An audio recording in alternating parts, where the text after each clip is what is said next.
Right here, you can get here by hitting P. The pen tool is a tricky beast of an animal. At its very basic, you click and drag, and in between that, you get whatever shape you want. I'm not exactly sure what shape I want right now, so we're just going to go with this.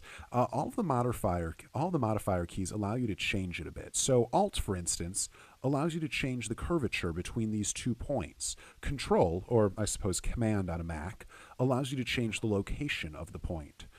Shift allows you to start a new shape, so we're going to ignore that for now. If you hold down Alt and then go to this right here, you can affect not only both of them at the same time, but both of them individually. If you hold down Control, you can affect these both at the same time. Play around with this. If you want a great exercise for how to use the pen tool, Google pen tool exercise, and it will get you to a page from Vector Tuts Plus. It's fantastic. Pen tool exercise, and it gives you an exercise. It says use it in Illustrator. You can also use it inside of Photoshop. Photoshop CS6 redid a lot of what happens with the pen, and it's so much better now. If you hover over it, notice the cursor. If you hover over the line, it allows you to add more points, and if you hover over points, it allows you to subtract them. So you'll notice down here, there's tools specifically for them.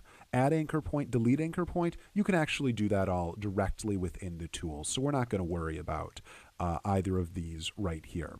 Freeform pen tool allows you to just kind of click and drag and create a shape.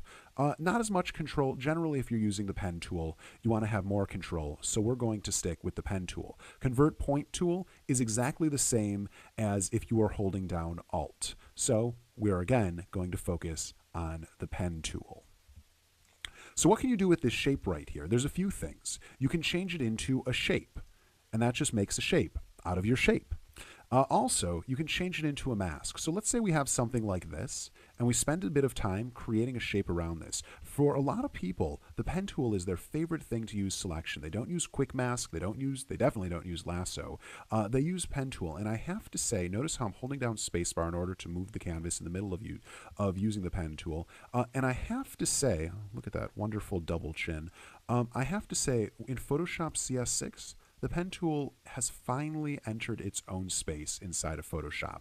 So if I were to go into this, and let's delete any masks that are currently there, delete, and I were to say mask, it would create a mask in the shape of whatever we just did. And now what we have is we have a vector mask that we can change to our heart's content. So you can see that I'm changing this around, and yeah, let's turn it on, turn it off. There we go, turn it on, turn it off. Let's go right here and affect the mask. And we're able to change this mask right here. Another thing that we can do with this is rather than something as complicated as adding a mask, we can also just turn it directly into, oops, let's make sure that it's closed. There we go. We can turn it directly into a selection. So there we go. We went from having a working path and go to the path tool in order to see your working path into a selection. So there's all sorts of things that you can do with this. I am clearly just scratching the surface, but I'm trying to make it so all of these aren't 15 minutes long. That's a good introduction to some of the things you can do with the pen tool. One more thing. Inside of window paths, you get all of the options for paths. So there's some in the option bar, but there's also things down here. And you can do things such as, like in the layers panel, create a new path just by dragging it to the new path button down here.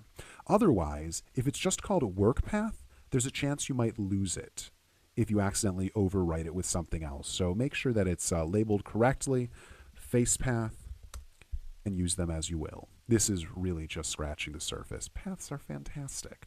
But in a nutshell, pen tool allows you to do shapes. If you click and drag, you can do more.